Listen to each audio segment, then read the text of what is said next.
Subscribe to KC Trichy YouTube channel. Like, share and comment.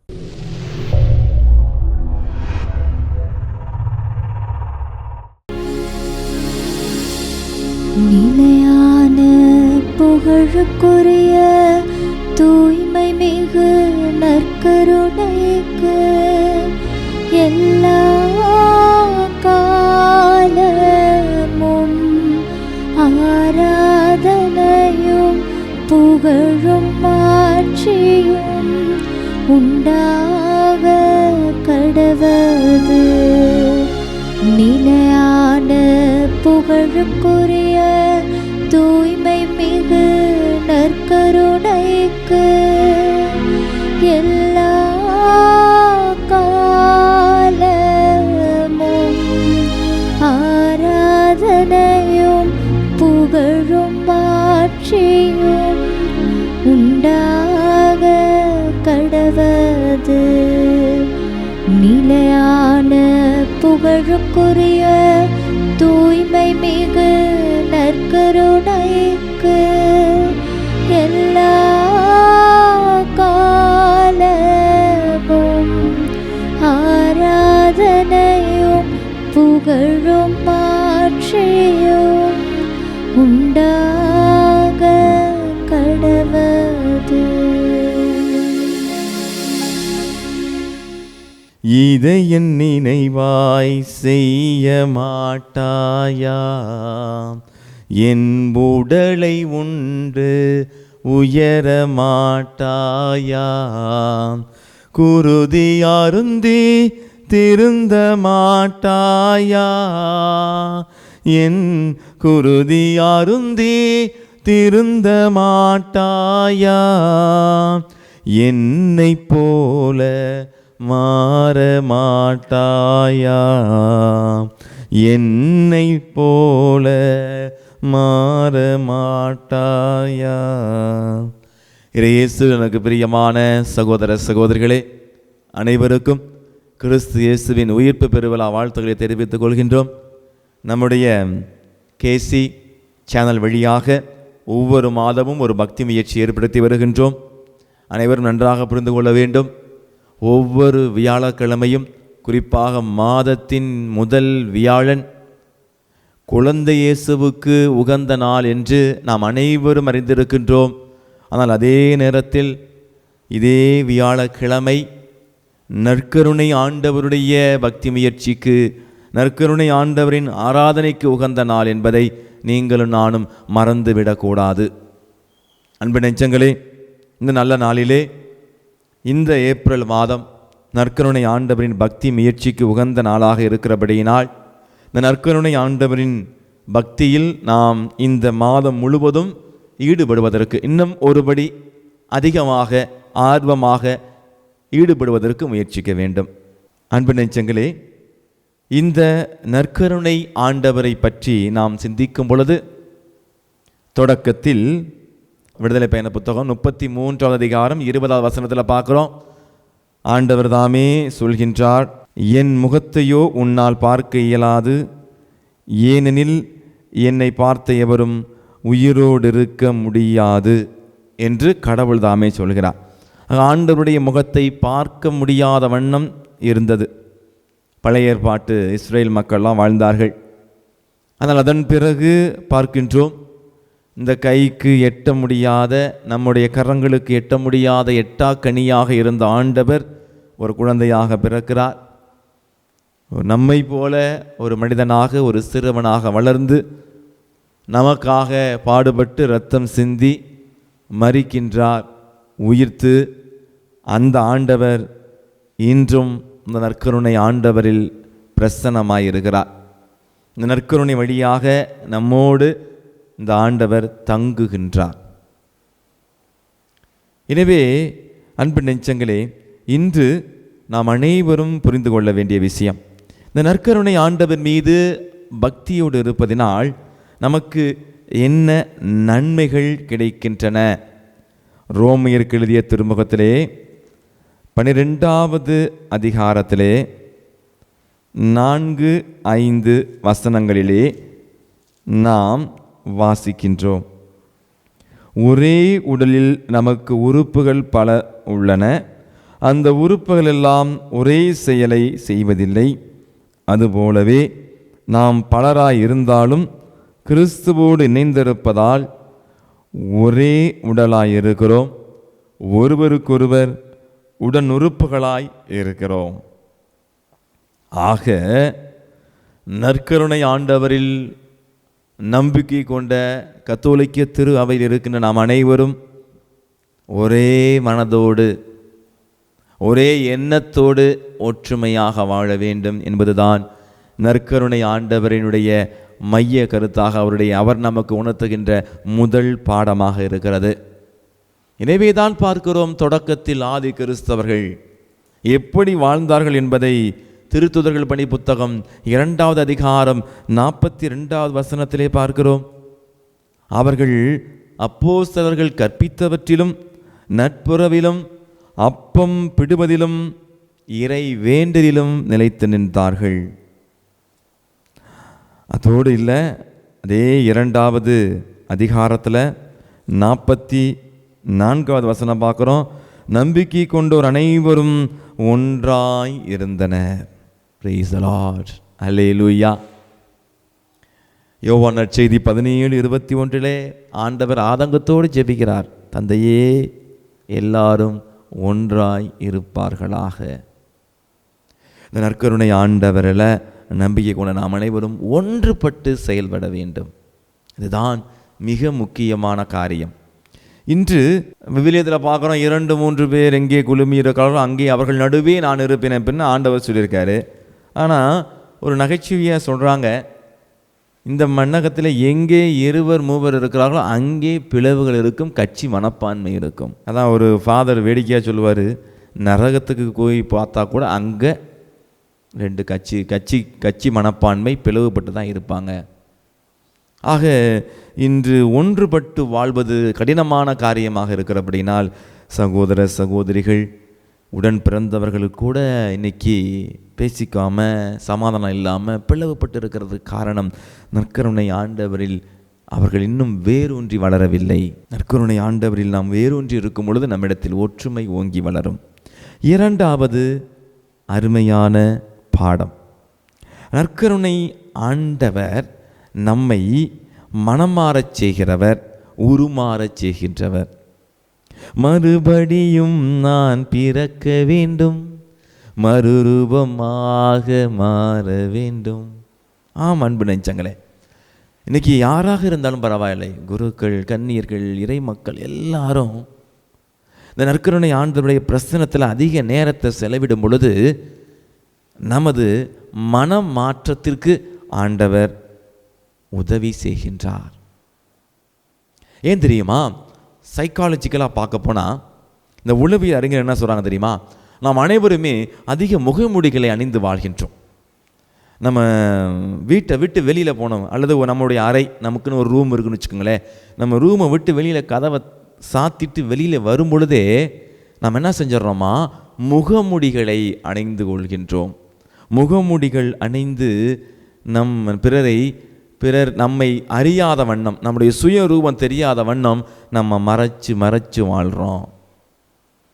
எனவேதான் அன்பு நெஞ்சங்களே, இப்படிப்பட்ட முகமூடிகளை அணிந்து மனிதர்களை நாம் ஏமாற்றி விடலாம், ஆனால் இந்த ஆண்டவரை நாம் ஏமாற்ற முடியாது அப்படின்னு சொல்கிறாங்க. ஒரு சில பேருக்கு அமைதியாக இருக்கிறதே ரொம்ப கஷ்டமாக இருக்கும். ஒரு சில பேர் கோயிலுக்கே வரமாட்டாங்க. அப்படியே கோயிலுக்கு வந்தாலும் அன்பு நெஞ்சங்களே, நல்லா கரங்களை தட்டி செபிக்கிறதெல்லாம் கூட கொஞ்சம் அவங்க விருப்பப்படுவாங்க. ஆனால் ஒரு சில பேர் அமைதியாய் இருப்பதற்கு அவர்கள் விரும்புவது கிடையாது. அப்படியே அமைதியாக இருந்தாலும் ஒன்று தூக்கம் வந்துடும், அல்லது இந்த கொட்டாயிங்கிற கெட்டாய் வந்துடும், அல்லது மன சஞ்சலம், பராக்கு, கவனக்குறைவு, இப்படி அநேக தொந்தரவுகள் வரும். ஆனால் எங்களுடைய குருக்கள், கன்னியருடைய வாழ்க்கையெல்லாம் தியானம் மிக முக்கியமானது. துறவியருடைய வாழ்க்கையில் தியானம் மிக முக்கியமானது. காலையிலேயும் மாலையிலேயும் ஒரு 10 நிமிஷமாவது உட்காருங்க அப்படின்னு சொல்லுவாங்க. ஒரு சில தருணத்தில் அரை மணி நேரம் உட்காந்து நாங்கள் கண்ணை மூடி தியானிக்கும் பொழுது இந்த மனசு குரங்கு மாதிரி அங்கே எங்கேயும் போகும். அதை அப்படியே ஒருமுகப்படுத்தி கொண்டு வந்து இந்த நற்கருணை ஆண்டவருடைய பிரசன்னத்தில் நம்ம உட்காந்து ஜெபிக்கும் பொழுது, அமைதியாக இருக்கும் பொழுது, அந்த ஆண்டவர் நாம் யார் என்பதை நமக்கு வெளிப்படுத்துவார். அதான் முக்கியம். இன்றைக்கி அநேக நபர்களுக்கு நாம் யார் என்பது தெரியவில்லை. அதான் சொல்கிறாங்க, உலகத்தில் யாரெல்லாம் தன்னை அறிந்து கொள்கின்றானோ அவன் கோபப்பட மாட்டான் என்று சொல்கிறார்கள். தன்னை அறிந்தவன், தன்னை முழுமையாக தெரிந்தவன் இந்த உலகத்தின் மீது அல்லது நபர்கள் மீது கோபப்பட மாட்டாங்க, வீணாக கோபப்பட மாட்டாங்க. ஆக நம்மை நாம் உணர்வதற்கு, நம்மை நாம் தெரிந்து கொள்வதற்கு அன்பு நெஞ்சங்களே இந்த நற்கருணை ஆண்டவர் உதவி செய்கின்றார். அமைதியாக கொஞ்சம் நேரம் அப்படியே உட்கார்ந்து பாருங்க. அவற்றை உம்மோடு இருக்கணுமே ஐயா, உம்மை போல மாறணுமே, உலகின் ஒளியாய் மலை மேல் அமர்ந்து வெளிச்சம் கொடுக்கணுமே, வெளிச்சம் கொடுக்கணுமே. மனமாற செய்கின்றவர் நற்கருணை ஆண்டவர். இந்த ஆண்டவருடைய பிரசன்னத்தில் நம்ம உட்காரும் பொழுது நம்முடைய வாழ்க்கை மாறுபடுகின்றது. நம்முடைய வாழ்க்கையில் ஒரு புது மாற்றம் உருவாகின்றது. இந்த ஏப்ரல் மாதத்திலேயாவது நம்ம கொஞ்சம் முயற்சி எடுத்து நற்கருணை ஆண்டவருடைய பிரசன்னத்தில் உட்காருவோம். பிரைஸ் தி லார்ட், ஹல்லேலூயா. மூன்றாவது அருமையான பாடம் நம்ம கற்றுக்க போகிறோம்.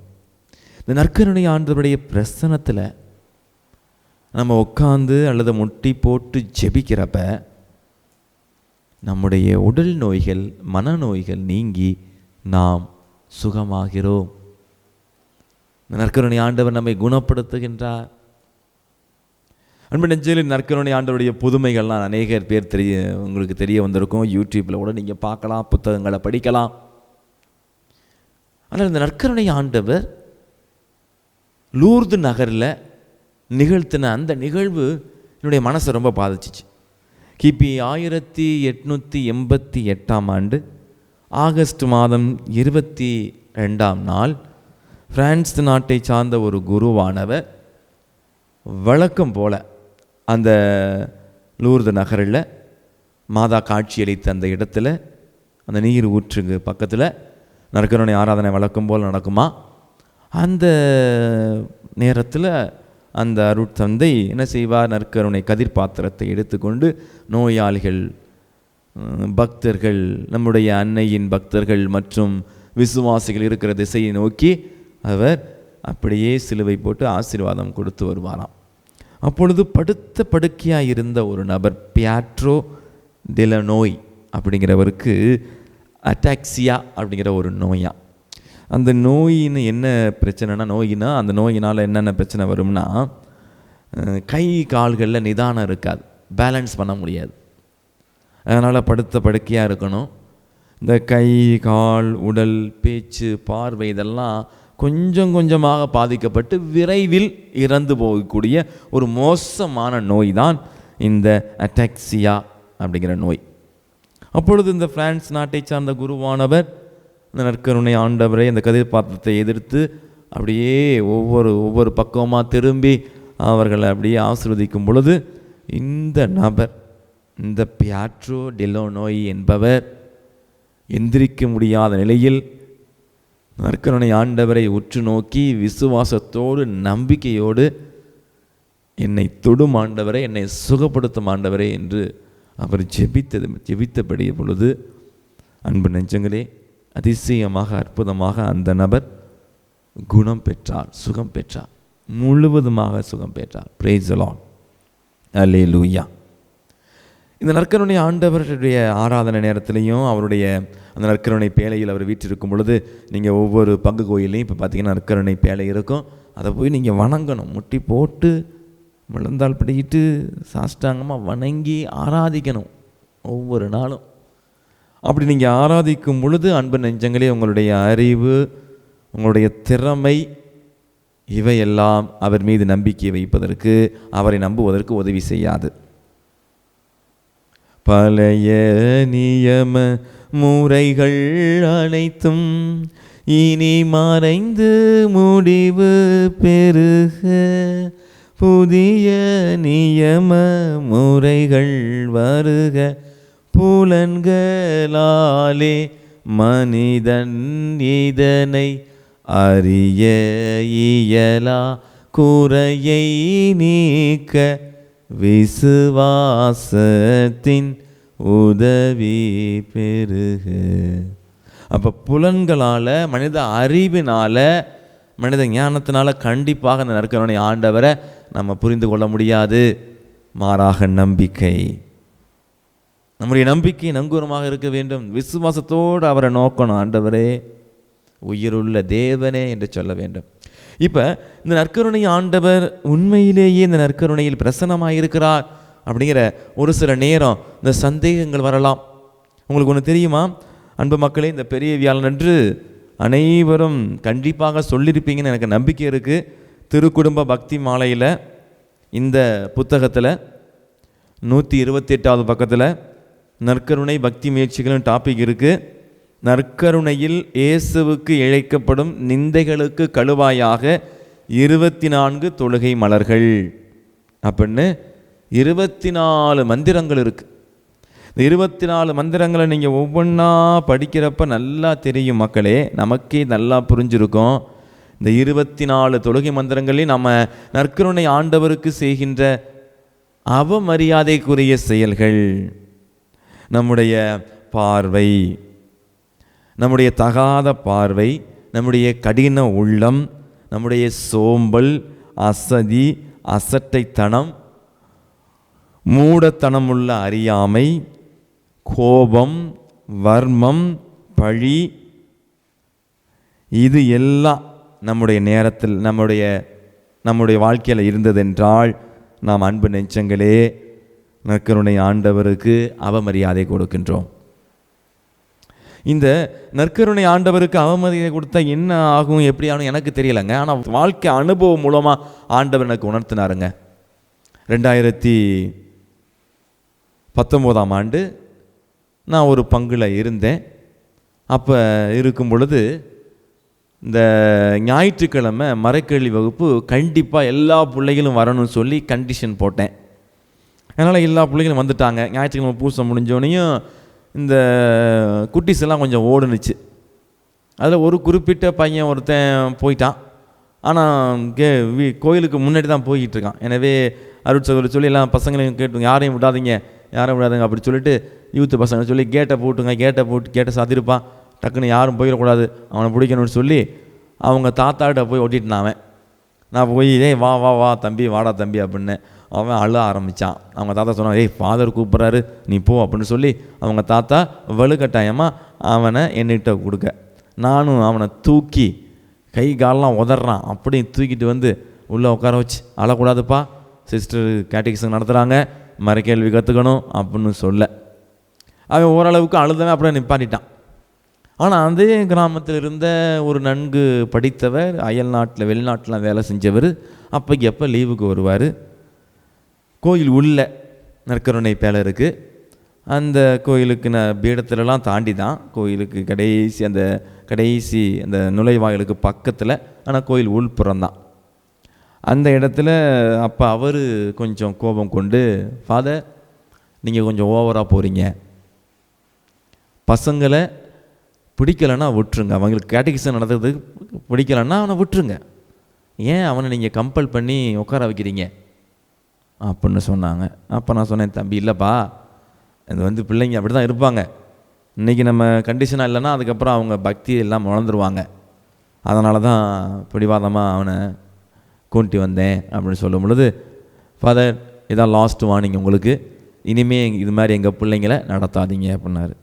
நான் சொன்னேன், இல்லைப்பா பிள்ளைங்க உங்கள் பிள்ளைங்களை நீங்கள் அனுப்பலை, அதை நான் ஒன்றும் குறையா சொல்லப்பா, அது அவங்களுடைய பேரை அவங்க தாத்தாவே ஓகே ஃபாதர் நீங்கள் கூப்பிட்டு போங்க அப்படின்ட்டாங்க, அதனால தான் அவனை அவளுக்கு கட்டாயமாக கூப்பிட்டு வந்தேன், அது யார் பிள்ளையாக இருந்தாலும் பரவாயில்ல, அது எங்கள் ஊர் பிள்ளைங்க அப்படின்னு சொன்னார். அப்போ நான் சொன்னேன், இல்லைப்பா அந்த பிள்ளைங்களுக்கு மறைக்கல்வி கற்றுக் கொடுத்து உங்களை பக்தியில் வளர்க்கணும்னு ஆயர் தான் என்னை நியமிச்சிருக்கிறாரு, இங்கே சபையில் அனுப்பியிருக்காங்க. அப்படிங்கும்போது நான் சொல்கிறேன்னு தப்பாக எடுத்துக்காதீங்க, இனிமேல் இது மாதிரி நடக்கக்கூடாது அப்படின்னாரு.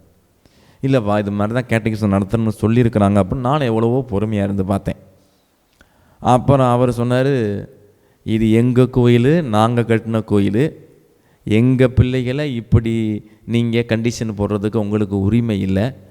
இஷ்டம்னா இருங்க, இல்லைன்னா கோயிலை விட்டு வெளில போயிருங்க, எங்களுக்கு தேவையில்லை அப்படின்னு சொல்லும்பொழுது எனக்கு ரொம்ப விரக்தி, ரொம்ப வருத்தம் ஆயிடுச்சு. கொஞ்சம் கோபமும் வந்துருச்சு. கோபத்தில் சொன்னேன், நீங்கள் யாருப்பாருங்க சொல்கிறது? ஊரில் இருக்கிற நாட்டாமல் பஞ்சாயத்து அவங்க வந்து சொல்லட்டும். நீ சாமி இங்கே பூசை வைக்க வேண்டாம், இந்த கோயில் எதுவும் நடத்த வேண்டாம்னு சொல்லிட்டு நான் போகிறேன். நீங்கள் யார் சொல்கிறதுக்கு அப்படின்னு நான் கேட்க, நான் யாரா? நாங்கள் தான் கோயில் கட்டினோம், நாங்கள் வச்சு தான் சட்டம். நீங்கள் என்ன, நீங்கள் வந்து பூசை வைக்கிறது மட்டும்தான், அது உங்கள் ஊர் இல்லை, உங்கள் கோயில் இல்லை அப்படின்னு அவர் சொல்லவும் கொஞ்சம் விரக்தி ஆயிடுச்சு. இல்லைப்பா, அதை நானும் கொஞ்சம் கோவப்பட்டுட்டேன். உடனே வந்து கொஞ்சம் அங்கே இருந்த பெரியவங்கள் சிஸ்டங்கள்லாம் வந்து விலக்கி விட்டு, சரி விடுங்கப்பா ஃபாதர், அவர் கொஞ்சம் அப்படி தான் பேசுவாப்பில், விடுங்க, எப்போ பார்த்தாலும் கிரிட்டிசைஸ் பண்ணிகிட்டு இருப்பார் அப்படின்னு சொல்லி அவரை ஒரு புறமும் என்னை ஒரு புறமும் கொஞ்சம் அப்படியே சமாதானப்படுத்திட்டு அதுக்கப்புறம் நான் போயிட்டேன் மக்களே. அதன் பிறகு அவர் மன்னிக்கணும்னு ஆசைப்பட்டேன். சரின்னு மெசேஜ் பண்ணி ஐம் சாரி அப்படின்னா அவரும் என்னை சாரினார். அதன் பிறகு அவங்க அப்பா இறந்து போயிட்டாங்க. இப்படி ஊருக்கு எதிராக சில வரிகளை கொடுக்கலன்னு சொல்லி அங்கே நாட்டாமல் பஞ்சாயத்தெல்லாம் அவங்க அப்பா இறந்ததுக்கு யாரும் ஊர்லேருந்து போகக்கூடாது அப்படின்னு முடிவில் இருந்திருக்காங்க போல இருக்குது. ஆனால் இறந்த செய்தி வந்தோடனே அந்த பையனுடைய அப்பா இறந்துட்டாங்க. சரி நான் போகணும் அப்படிங்கிறப்ப எனக்கு ஃபோன் வருது. நாட்டாமா சொல்கிறார், ஃபாதர் அங்கே போக வேண்டாம், ஏன்னா வந்து ஊருக்கு கொடுக்க வேண்டிய வரியை கொடுக்கல அப்படின்னு சொன்னாங்க. அப்போ நான் சொன்னேன், ஐயா உங்களுடைய ஊர் சட்டம், ஊருடைய ரூல்ஸ் எல்லாம் அப்புறம் இருக்கட்டும், ஆனால் ஒரு சாமியார் இருந்து நான் போகாமல் இருக்கக்கூடாது அப்படின்னு சொல்லிவிட்டு நான் மந்திரிக்க போயிட்டேன். மந்திரிக்க வீட்டு உள்ளே போய் மந்திரிச்சு இருந்தாச்சு. அவரும் தேங்க்யூ ஃபாதர், நன்றி ஃபாதர்னு சொன்னார். இதெல்லாம் ஓகே. ஆனால் இந்த நிகழ்வு நடந்து ஒரு சில வாரங்கள்லேயே என்ன ஆச்சுன்னா, எனக்கு ஒரு கனவு. அந்த கனவில் அந்த கோயிலுக்கும் முன்புறம் ஒரு திருவிழா, திருப்பலி மாதிரி நடக்குது. அந்த திருப்பலி நான் தான் நிறைவேற்றுறேன். திருப்பலி நேரத்தில் அந்த மந்திரிக்கப்பட்ட நற்கருணையை, அந்த ஆண்டவருடைய உடலை இந்த பசங்க பீடச்செருவுகள் பக்கத்தில் நின்றவங்க என்ன பண்ணுறாங்க, அதை பாத்திரத்துலேருந்து அள்ளிட்டு ஓடுறாங்க. அப்போ ஐயோ அதை எடுக்கக்கூடாதுடா, அதை மந்திரிச்ச நன்மை தம்பிகளா அப்படின்னு சொல்லி அவங்கள நானும் அருட்சகோதரிகளும் அப்படியே விரட்டி பிடிக்கிறோம். ஆனால் அப்படியே என்ன காட்சி வருதுன்னா, அந்த கோயிலை சுற்றி ஒரு தென்னந்தோப்பு, அந்த தென்னந்தோப்பில் அப்படியே போகிறேன். பசங்க எங்கெங்கே போட்டாங்க என்னென்னு தெரியல, எங்கிட்ட சிந்துனிச்சான்னு தெரியல. பார்த்தா அங்கேக்கு இங்கே ஒவ்வொன்று கிடந்தது. அப்படியே முட்டி போட்டு ஒவ்வொரு இடத்துலையும் இருந்த நற்கருணையை உட்கொள்கிறேன். அதன் பிறகு பார்த்திங்கன்னா எல்லா இடத்துலையும் இருக்குதா அப்படின்னு பார்த்துட்டு நானும் அருள் சகோதரிகளும் ஒரு வீட்டுக்கு சாப்பிட கூப்பிட்றது மாதிரி அந்த கனவில் அந்த வீட்டில் போய் சாப்பிட்லான்ட்டு கை கழுவ போகலான்ட்டு வீட்டுக்கு வெளிப்புறம் போனால் அங்கே ஒரு தென்னை மரத்தடியில் ஒரு நற்கருணை ஆண்டவர் இருக்கிறத மாதிரி நான் பார்த்துட்டு உடனே அங்கேயும் முட்டியை போட்டு ஜெபம் பண்ணி வேண்டிக்கிட்டு அந்த நற்கருணை ஆண்டவரை உட்கொள்கிறேன். இதுதான் கனவுல வந்த காட்சிகள். இதுதான் எனக்கு ஞாபகம் இருந்துச்சு. எனவே ஒரு அருட்தந்தையிடம், மூத்த அருட்தந்தையிடம் நான் இதை பற்றி கலந்துரையாடல் பண்ணும்போது அவர் சொன்னார், ஃபாதர், தெரிஞ்சோ தெரியாமலோ நற்கருணை ஆண்டவருடைய பிரசன்னத்தில் நீங்கள் கோவப்பட்டது கொஞ்சம் இதாக தான் ஆண்டவர் வெளிப்படுத்தியிருக்காரு. அதனால் தயவுசெய்து நல்ல பாவசிங்கத்தனை செஞ்சு 1 மணி நேரம் ஆராதனை செஞ்சு இந்த 24 தொழுகை மந்திரங்களை நம்ம ஊர் மக்களோடு சேர்ந்து நீங்களும் பண்ணுங்க அப்படின்னு சொல்லி எனக்கு அறிவுறுத்தினாங்க. அதன் பிறகு நல்லா பாவசிங்கத்தனை பண்ணி அந்த மக்களோடு சேர்ந்து ஒரு நற்கருணை ஆராதனை நடத்தினோம். அந்த சகோதரனோடு அதுக்கப்புறம் பேச ஆரம்பிச்சிட்டேன். அவரும் பேச ஆரம்பித்தார். சமாதானம் ஆகிட்டோம். Praise the lord. ஹல்லேலூயா. அன்பு நெஞ்சங்களே, நற்கருணை ஆண்டவருக்கு எதிராக இழைக்கப்படும் அவதூறுகள், மரியாதைக்குரிய காரியங்கள் எத்தனை சாதாரண கோபம் கண்டிப்பாக ஆண்டவர் எனக்கு வெளிப்படுத்தினது. இது எந்த புத்தகமோ எந்த சாமியாரோ சொன்னது, எனக்கு கனவுல வந்தது. அதிலிருந்து நான் இந்த நற்கருணை ஆண்டவருக்கு கொடுக்கக்கூடிய மரியாதையில் நான் எல்லளவும் குறைஞ்சது கிடையாது. எந்த அளவுக்கு ஆண்டவர் கொடுக்க வேண்டிய அந்த மரியாதையை கொடுத்துக்கிட்டே இருக்கிறேன். மக்களே, இன்றைக்கி நீங்களும் நானும் புரிந்து கொள்ள வேண்டும். புனித குப்பர்த்தினோ சூசையப்பருடைய வாழ்க்கையில் நடந்த உண்மை சம்பவங்க. அவர் திருப்பலி நிறைவேற்றி கொண்டு இருக்கிறார். அப்பொழுது நற்கருணையில் நம்பிக்கை இல்லாத ஒரு நபர் அங்கு வந்து பங்கெடுக்க, அப்பொழுது அந்த எழுந்தேற்ற நேரத்தில் குருவானவராக இருந்த குப்பர்த்தினோ சூசையப்பர் அப்பத்தை பிட வேண்டும். அப்பத்தை பிட முயற்சிக்கிறார், அப்பத்தை உடைக்க முயற்சிக்கிறார், உடைக்க முடியவில்லை. எனவே அவர் பகிரங்கமாக சொல்லிவிடுகிறார் மக்கள்கிட்ட, மக்களே, உங்களில் ஒருவர் இந்த நற்கருணை ஆண்டவர் நம்பிக்கை இல்லாமல் கடின உள்ளத்தோடு இந்த திருப்பலியில் பங்கெடுத்து கொண்டிருக்கிறார், அதை ஆண்டவர் எனக்கு வெளிப்படுத்தியிருக்கிறார் என்று சொல்லவும் அந்த நபருக்கு ரொம்ப பதட்டமாயிருச்சான். அப்படியே வந்து பலிபீடத்திற்கு முன்னாடி முட்டி போட்டு, ஆண்டவரே, அந்த ஃபாதர், அந்த பெரிய பாவி நான் தான் அப்படின்னு சொல்லி குப்பர்த்தின சூசையப்பட்ட முன்னாடி அந்த பலிபீடத்துக்கு முன்னாடி முட்டி போட்டு மன்னிப்பு கேட்டாராம். அதன் பிறகு அந்த குப்பர்த்தின சூசையப்பரால் அந்த ஆண்டவருடைய உடலை உடைக்க முடிந்தது. உடைத்து அதன் பிறகு ஆண்டவருடைய உடலை எல்லோருக்கும் அவர் கொடுத்தாராம். அன்பு நெஞ்சங்களே, கடின உள்ளத்தோடு நம்பிக்கை இல்லாத மனதோடு நாம் திருப்பலியில் பங்கெடுக்கிறோமா என்பதை யோசித்து பார்க்க வேண்டும். இந்த நற்கருணை ஆண்டவர் உண்மையுள்ளவர், உயிருள்ளவர், நன்றாக கவனித்துக் கொள்ளுங்கள், அதிசயங்களையும் அற்புதங்களையும் செய்கின்றவர்.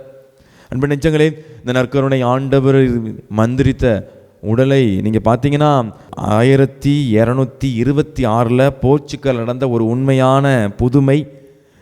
ஒரு பெண் என்ன செய்கிறாங்க, இந்த நற்கருணை ஆண்டவரை கரத்தில் வாங்கி, நாவில் வாங்கி, அதை எடுத்துட்டு அவருடைய கணவர் தவறான நடத்தையில் இருக்கிறார் என்பதற்காக ஒரு மந்திரக்காரியுடைய தூண்டுதலால் அந்த நற்கருணையை எடுத்துகிட்டு போகிறாரு. துணியில் மடித்து கொண்டு போகிறாங்க. அந்த அம்மா கொண்டு போகிறப்ப ரத்தம் வடிகிறத பார்த்தோன்னே மற்றவங்களாம் கேட்குறாங்க, என்னன்னு. அதெல்லாம் ஒன்றும் இல்லை அப்படின்னு சொல்லிட்டு வீட்டுக்கு கொண்டு போயிடுறாங்க. அந்த ரத்தம் வடிந்த துணியோடு ஒரு பீரோவில் வச்சு பூட்டிடுறாங்க. இரவு கணவனும் மனைவியும் தூங்குகின்றார்கள். நடு ராத்திரி பார்க்குறாங்க, வீடு ஃபுல்லாக ஒரே வெளிச்சம். எனவே அவர்கள் அந்த பீரோவை திறந்து பார்க்கும் பொழுது அந்த நற்கருணையிலிருந்து ஒரே வெளிச்சம் வெளிவந்ததாம். உடனே அதை அப்படியே எடுத்து கொண்டு பங்கு தந்தைக்கு செய்தி அனுப்பி அவர் வந்து அதை எடுத்து உயிருள்ள சதையாக இரத்தமாக மாறி இருந்ததாம். 1340 ஏறக்குறைய ஒரு 80 வருடங்கள் கழித்து அதை சோதித்து பார்க்கும் பொழுது அப்படியே அது மெழுகு உடைந்த காய்ந்த ஒரு படிகம் போல இயேசுடைய உடலும் இரத்தமும் இருந்ததாம். அதே போல் கிபி 670 இத்தாலியில் லான்சியானோவில் நடந்த ஒரு உண்மை சம்பவம். பேசில் சபையை சார்ந்த ஒரு குருவானவர் சந்தேகத்தோடு திருப்பலை நிறைவேற்றுகின்றார். ஆனால் அந்த எழுந்தேற்ற நேரத்தில் இது என் உடல், இது என் இரத்தம் என்று அவர் சொல்லும் பொழுது அந்த அப்பமும் ரசமும் உண்மையான சதையாக, உண்மையான இரத்தமாக மாறியிருக்கிறது. ஆச்சரியத்து போய்விட்டார்கள். எனவே அதை ஆலயத்தில் பத்திரமாக பாதுகாத்து வந்தார்கள். ஏறத்தாழ 1300 வருடங்களும் கழித்து 1970 டாக்டர் ஃப்ரெட்ரிக் ஜுபில், நியூயார்க்கை சார்ந்தவர், அவர் இதை சோதித்தறிந்து பார்க்கிறார். அப்பொழுது அந்த சதையை சோதித்தறியும் பொழுது இது மனிதனின் இதயத்தை சார்ந்த சதை, இதய பகுதியை சார்ந்தது என்று சொல்கிறார்கள். அதே போல் அந்த இரத்தத்தை சோதித்தறிந்து பார்க்கும் பொழுது இது ஏபி பாசிட்டிவ் வகையை சார்ந்த மனித இரத்தம் என்று சொல்லப்பட்டு இருக்கின்றது. மேலும் அன்பு நெஞ்சங்களே, இந்த இரத்தத்திற்கும் அந்த உடலுக்கும் உள்ள DNA ஒரே வகையை சார்ந்ததாக இருக்கிறது. அந்த இரத்தத்தை சோதித்தறிந்து பார்க்கும் பொழுது நீங்களும் நானும் அன்பு நெஞ்சங்களை உணர்ந்து கொள்ள வேண்டியது, உங்களுடைய இரத்தமும் என்னுடைய இரத்தத்திலும் 46 குரோமோசோம் இருக்கும்.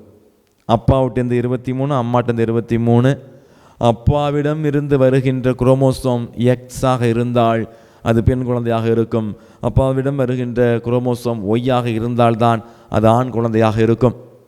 ஆனால் இந்த இரத்தத்தில், இயேசுவின் அந்த இரத்தத்தில் ஆச்சரியம் காத்து கொண்டிருந்தது. 46 குரோமோசோம் இல்லைங்க, 24 குரோமோசோம் தான் இருந்தது. 23 எக்ஸ் குரோமோசோம் அன்னை மரியாளிடமிருந்து வந்தது. ஒரே ஒரு ஒய் குரோமோசோம் தூய ஆவியானமிடமிருந்து வந்தது. எனவே இன்று நீங்களும் நானும் நம்புகின்ற இந்த உடல், இந்த உண்மையான நற்கருணை ஆண்டவர் 24 குரோமோசோம்களை கொண்ட அதிசய தெய்வமாக இருக்கின்றார். இதைவிட நமக்கு என்ன சாட்சி வேண்டும் இந்த ஆண்டவரில் நம்பிக்கை வைப்பதற்கு? அன்பு நெஞ்சங்களே, அநேக இடங்களில் நற்கருணை ஆண்டவரை நாம் நம்புவது கிடையாது. நற்கருணை ஆண்டவரில் நம்பிக்கை வைக்க ஏனோ தானோவென்று வாழ்ந்து வருகின்றோம். தயவு செய்து இனி வரும் நாட்களிலாவது இந்த நற்கருணை ஆண்டவர் மீது அசைக்க முடியாத நம்பிக்கையை வைத்து ஒவ்வொரு நாளும் நான் ஏற்கனவே சொன்னது போல இந்த நற்கருணை ஆண்டவரின் பக்தி முயற்சியில் வளர இந்த ஏப்ரல் மாதத்தில் அன்பு நெஞ்சங்களே, இந்த நற்கருணை ஆண்டவரோடு இந்த 24 தொழுகை மந்திரத்தை நீங்கள் சொல்ல முடியாட்டியும் பரவாயில்ல, இந்த நற்கருணை ஆண்டவரினுடைய பிரசன்னத்திலே நீங்கள் திருக்குடும்ப பக்தி மாலை எடுத்துக்கங்க. கோயிலில் போய் நற்கருணை பேழைக்கு முன்னாடி முட்டி போட்டு அன்றாட நிந்தை கழுவாய் வேண்டுதல் சொல்லலாம், அல்லது நற்கருணை சந்நிதியில் வேண்டுதல் சொல்லலாம். அவருடைய பிரசன்னத்தில் வேண்டுதல், நற்கருணை ஆண்டவோடு உரையாடல் என்று வெவ்வேறு ஜபங்கள் இருக்கிறது. ஏதேனும் ஒரு ஜபத்தை, சின்ன ஜபத்தையாவது நாம் நற்கருணை ஆண்டவருக்கும் என்று சொல்வதற்கு முயற்சி எடுப்போம். நற்கருணை ஆண்டவர் நம்மை உருமாற்றுகின்ற தேவன், மனம் மாறச் செய்கின்றவர். இந்த நற்கருணை ஆண்டவருடைய பிரசன்னம் நமது உடல் நோய்களையும் மன நோய்களையும் குணமாக்குகின்றது. இந்த நற்கருணை ஆண்டவர் நம்மை ஒன்றிணைய வைக்கக்கூடியவர். யாரோடெல்லாம் சமாதானம் இல்லாமல் இருக்கின்றீர்களோ, யாரெல்லாம் உங்களோடு சமாதானம் இல்லாமல் இருக்கிறார்களோ அவர்களுக்காக இந்த நற்கருணை ஆண்டவரிடம் ஒவ்வொரு நாளும் ஜெபிப்போம். இந்த நற்கருணை ஆண்டவர் நம்மோடு இருக்கின்றார், நம்மை வழி நடத்துகிறார் என்பதை உணர்ந்து இந்த நற்கருணை ஆண்டவரை ஒவ்வொரு நாளும் சந்திப்பதற்கு முயற்சி எடுப்போம். கண்களை மூடி கரங்களை கூப்பி ஜெபிப்போம். நற்கருணை ஆண்டவரே, உண்மையாக எங்களோடு உரையாடும் தேவனே, உமது வல்லமையை உணர்ந்து அதிசயங்களும் அற்புதங்களும் நீர் நிகழ்த்துபவர் என்பதை நாங்கள் உணர்ந்து உளமாற நம்பி இந்த ஏப்ரல் மாதம் முழுவதும் ஆண்டவரே, நற்கருணை தேவனே, உம்மை நாடி தேடி வந்து உமது பிரசன்னத்திலே நாங்கள் ஜெபிக்கக்கூடிய வல்லமை எங்களுக்கு தாரும். இந்த நல்ல நேரத்திலே உம்மீது நம்பிக்கை கொள்ளாமல் இருக்கின்ற அநேக நபர்களுடைய பாவங்களை பொறுத்தருள்வீராக. இயேசுவே, நற்கருணை ஆண்டவரே, நீர்தாமே எங்களை ஒன்று சேர்ப்பீராக. பிளவுபட்டிருக்கின்ற எங்கள் இந்திய தேசத்தை ஒன்று சேர்ப்பீராக. பிளவுபட்டிருக்கின்ற எங்களுடைய சொந்தங்களை ஒன்று சேர்ப்பீராக. அதே நேரத்தில் உம்முடைய பிரசன்னத்தில் நாங்கள் வந்து ஜெபிக்கும் பொழுது எங்களை மனமாற வைக்கின்ற, எங்களையும் மனமாறச் செய்கின்ற ஆண்டவர் நீர் என்பதை உணர்ந்து நாங்கள் மனம் மாறி மனம் திருந்தி வாழவும், எங்களுடைய உடல் நோய்கள் மனநோய்கள் நீங்கவும் அருள் புரிந்து ஆசீர்வதித்தருளும். ஆமே.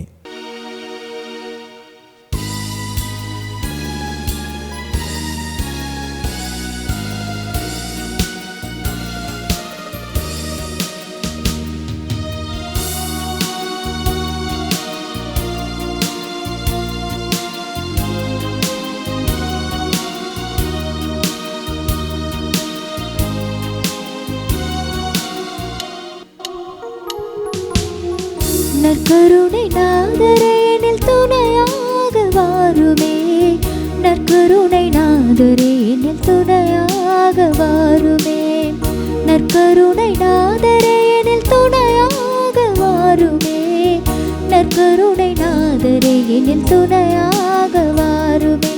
மாறாத பாசம் வைத்தேன் இவ்வேளை, துணையாக வாருமே, துணையாக வாருமே.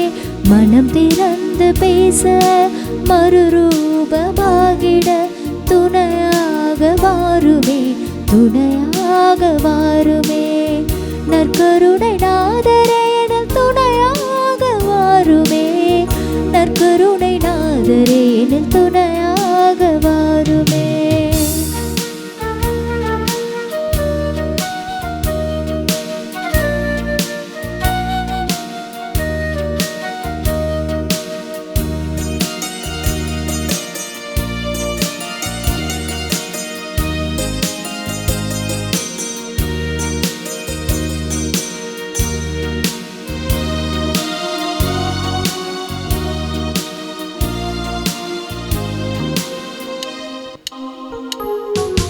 கனிந்துருகும் அன்பில்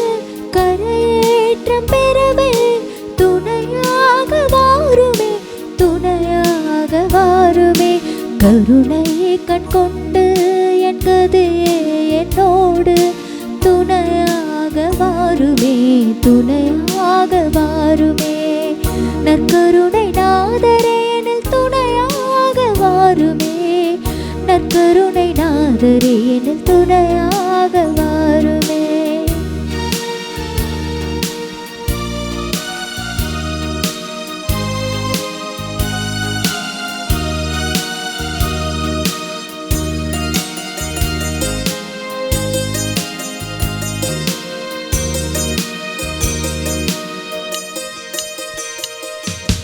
உடைந்த உள்ளம் உயிர்வூட்டம் பெறவே துணையாக வாருமே, துணையாக வாருமே.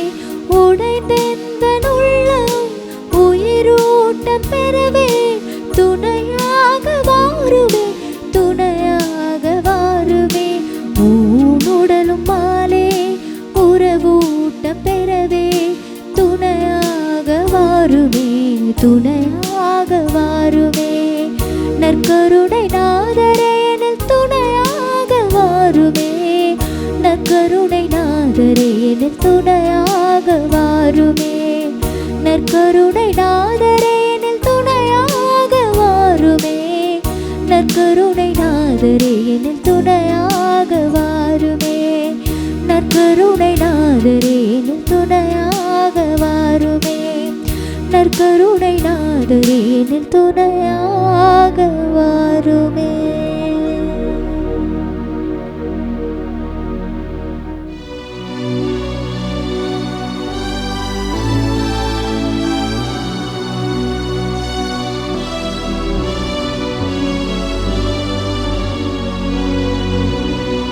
மாண்புயர் இவ்வருள் அடையாளத்தை தாழ்ந்து பணிந்து ஆராதிப்போம். பழைய நியம முறைகள் அனைத்தும் இனி மறைந்த முடிவு பெறுக. புதிய நியம முறைகள் வருக. புலன்களாலே மனிதர் இதனை அறிய இயலா குறையை நீக்கி நம்பிக்கையின் உதவி பெறுக. தந்தையவர்க்கும் மகனிவர்க்கும் புகழ்ச்சியோடு வெற்றியார்ப்பும் மீட்பின் பெருமை மாட்சிமையோடு வலிமை வாழ்த்து யாவுமாக. இருவரிடமாய் வருகின்றவராம் தூய ஆவியானவர்க்கும் அளவில்லாத சம புகழ்ச்சி என்றுமே உண்டாகுக.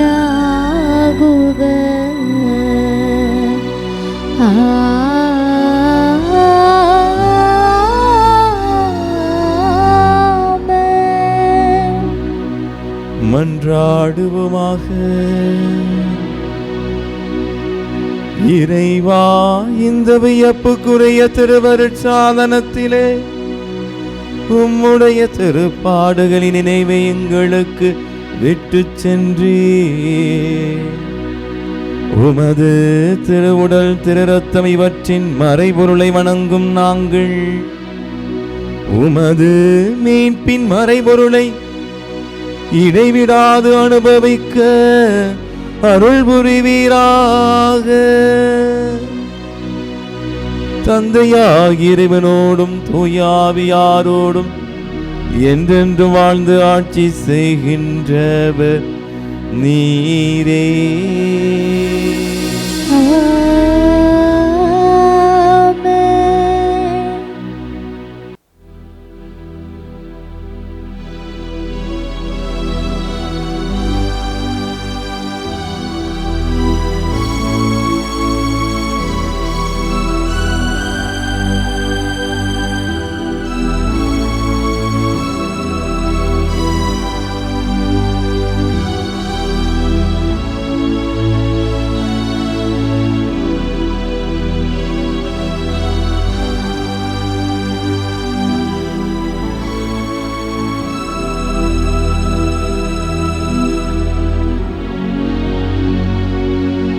நன்றி இயேசுவே, நன்றி இயேசுவே, நன்றி இயேசுவே, நன்றி இயேசுவே.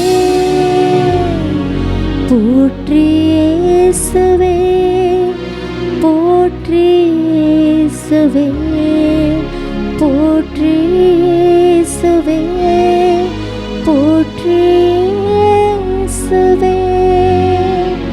மரியே வாழ்க, மரியே வாழ்க, மரியே வாழ்க, மரியே வாழ்க.